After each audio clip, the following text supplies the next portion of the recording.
for a circus performance because I am a circus clown. In some ways, that's just like a real live cartoon. Circus clowns' faces and makeup is designed by the real face underneath and extensions of it. We use makeup. And in the old days, they would use grease paint. Even today, the grease paint, but they would make their own. The makeup they used was made out of something called zinc oxide and olive oil. And they would mix it up, and then they would tint it. They would always start with white. Many of the old clowns were white-faced clowns, in fact, because it was so easy to see from a distance. The white-faced clowns, like Jackie LeClaire and Frosty Little, would do a different kind of performance. Generally, they were kind of the leader clowns, and they would also a lot of magic, illusion, but they were so beautiful, the way the makeup looked, with the white face. White, of course, makes everything look bigger, all your features. And that will give you the opportunity for your face and expression to reach a long distance.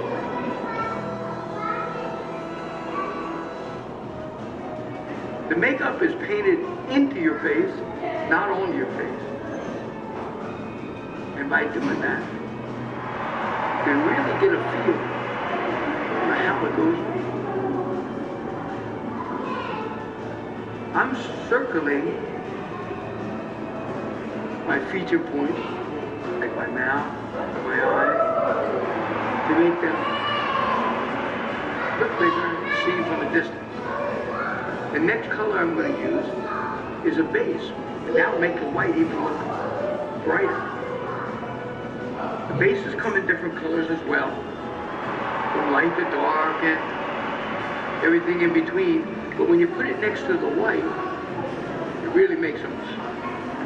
Some clowns use just the base with a couple of other colors, and they became very famous in the era of around the Depression.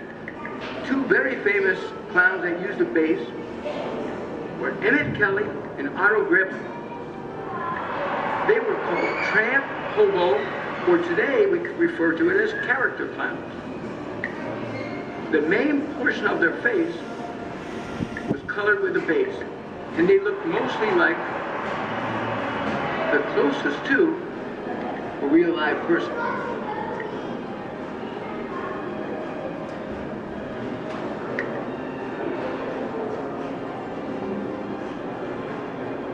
In the case of me, I'm using the base to highlight the white parts. And in my ears, around my neck, and really straighten out the lines. And give the illusion from a distance that my eyes are that big and my mouth is that big. It really is. The next color I'm going to use is maybe the most popular for clowns, and that's red, because certainly you can see it from a long distance. By adding the red to the white in the flesh, I'm becoming the third type of clown, which is the all-goose clown. Probably the most famous, recognizable circus all-goose clown would be Mr. Lou Jacobs. He worked for the Ringling Brothers Circus over 60 years. Yeah. Kiki, watch this thing. Kiki. Watch that. Okay, I'm watching. Is it going to be magic? Put your faces through. Open. Oh, tricky. Mama. Let me put one. Let's look at his face. Say there's powder to make it white. Kiki's But in the going case to put of her face circus through. clown, it makes Go it ahead, white. go back. Go back. Do yours. Do yours, Caitlin. Little dab will do you. You look good with the top then. Was a phrase from a commercial, but it helped when you're putting on makeup because less becomes more. And the illusion that you're creating with the makeup, especially for a long distance like a circus, Okay. Do you mind, Do Kiki? yours. it's got to be punctuated. I use a brush and also I use my finger. Here's a little history. From the early 20s, I was told, Charles Ringling, one of the Ringling brothers, made a suggestion that clowns only paint a color, Did you be see it red this or black, 1968 Venice, on Florida their bottom lip. clown college? And the reason being is, from a long distance, Mr. Ringling said, if you paint the top and the bottom the same color, you create a hole in your face. And you lose the expression of your bottom lip, because most time, your top lip doesn't move anything. You see what I do? Next is the outlining of the black. Some clowns use blue. It's very important to continue the illusion of the makeup and punctuation by outlining It's painful. Yeah. these colors underneath the eye. Give depth I'm right here. What's it? and out to the side. I'm right here. Here's a little more difficult.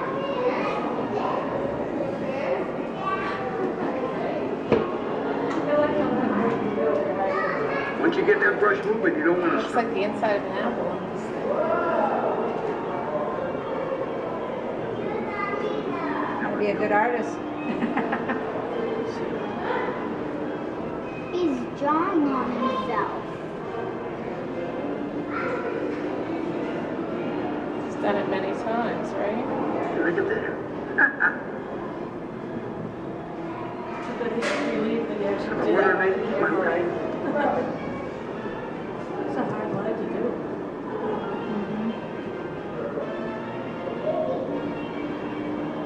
By using the white first, then the flesh, and then the red, and the black last, you can avoid a lot of mistakes. Eyebrows are important. Sometimes I go shopping, but sometimes eyebrows. Did you get that, Lily? No.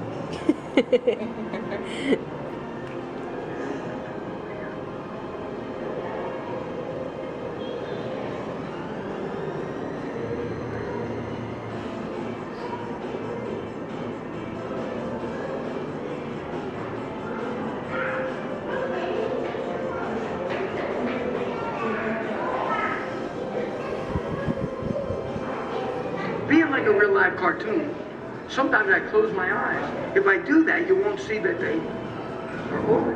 I'll use a cartoon line.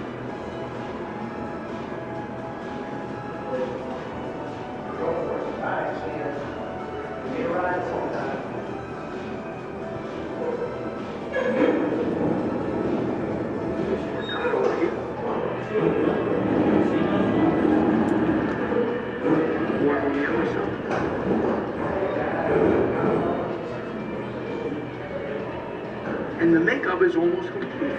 But being it's grease paint, it's awful wet. I'm gonna have to dry it. This is a circus secret. I have a sock with powder in it. I'm gonna lightly tap the makeup while turning the sock, not to pick up the makeup on it. That must be. The temperature of the sock and the powder in it, the temperature of my makeup, and the temperature of my body will soon all come together. And when I brush it off, the makeup will be nice and bright. And not only bright, but it'll be constant, dry. Won't come off. You take a shower, and even take a banana cream pie like the snooze. Noses are important for clowns. My nose has a rubber band because I'm kind of active. Most white-faced clowns, they might glue their nose on because they're more picturesque. And the tramp or the hobo clown may use putty because it looks like flesh color. It's closer to the real skin. And also, it makes a real funny, silly character. You can twist it different ways. Mine's rubber with a rubber band. Next is my wig. My wig is made out, and the rest of the part is